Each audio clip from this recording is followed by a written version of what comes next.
Welcome in, guys, to another video on the Triple Play Fantasy YouTube channel. Here today is a new series we're debuting, and we're talking about prospect profiles. And in our first episode, we're talking about Isaiah Spiller. I'm joined by my buddy, Kevin Coleman, at DuBois_22.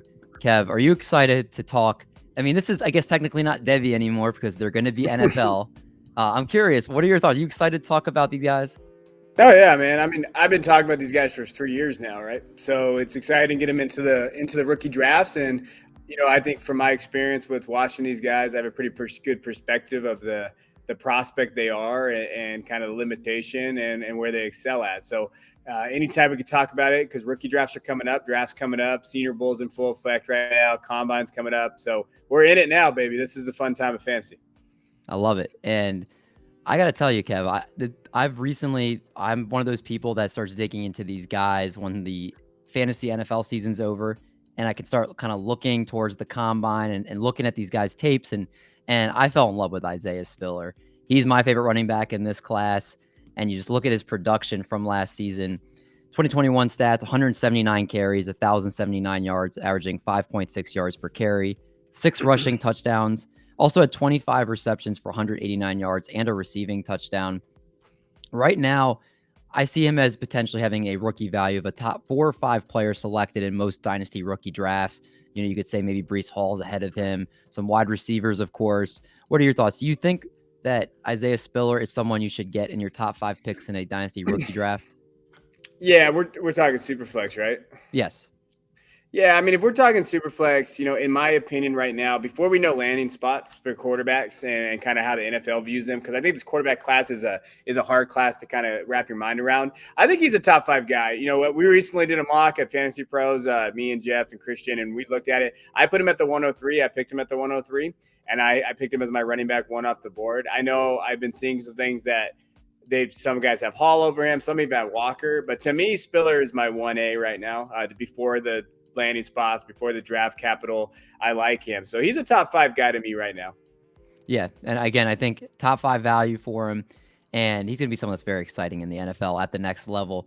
Just some strengths and weaknesses about Isaiah Spiller. He has got great quickness and got great vision. He lets his block set up for him, and he's able to make those one cuts that he needs to at the line, which ties into how he's a very patient runner. And he doesn't usually go down off of first. He's got great contact balance. I think he's somebody that's going to be able to break a lot of tackles at the next level.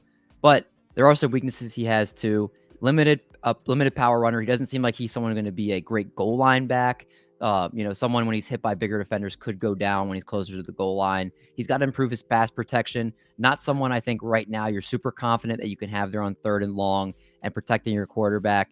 And he does not have that top end speed. He's not somebody that's a game breaker in that ability. He's someone I view kind of like a Kareem Hunt, somebody that, hey, they can break a long run, but they're not somebody that, hey, they get an opening and they're gone. Kev, what do you think about Isaiah Spiller? Are those pretty accurate? Would you say those are fair, talking about his strengths and his weaknesses?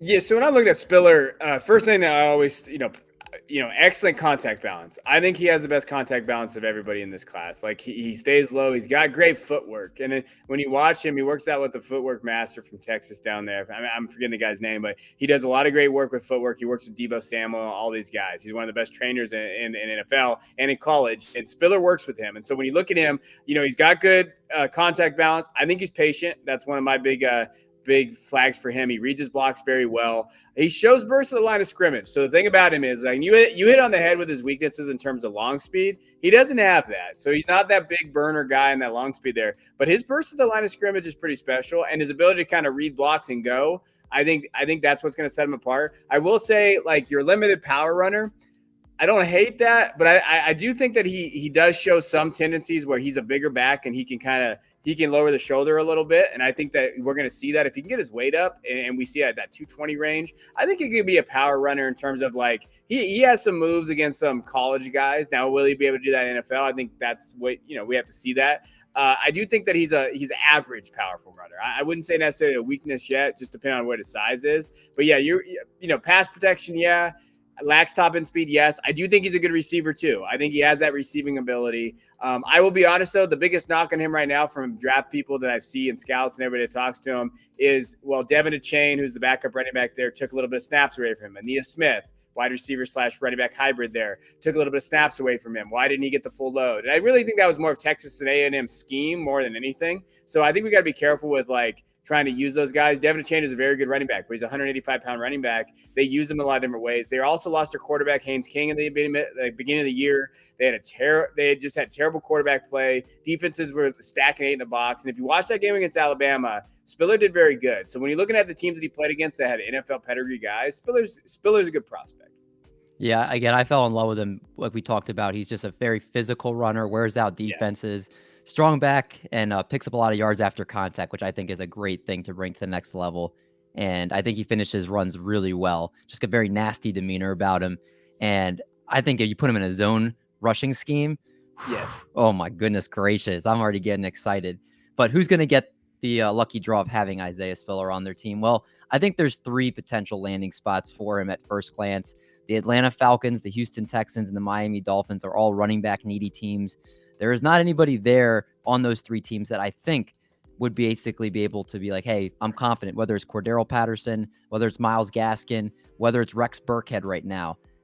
They have needs. And if you look at the draft order for these teams, they have the potential draft capital for him to fall there. You're obviously not expecting them to go in the high first round, Isaiah Spiller. But if you look, the Dolphins have the 29th pick from San Francisco. I think he could go to the Dolphins at 29 if he's their backup choice. Obviously, Breece Hall could potentially be the guy there. But then you also look in the second round, you have the Texans with the 37th pick. I think that he could be a possibility there. And then the Falcons at the 43rd pick. I think that's also a potential for him to go. And if you want to, have somebody else thrown in there, maybe the Seattle Seahawks potentially.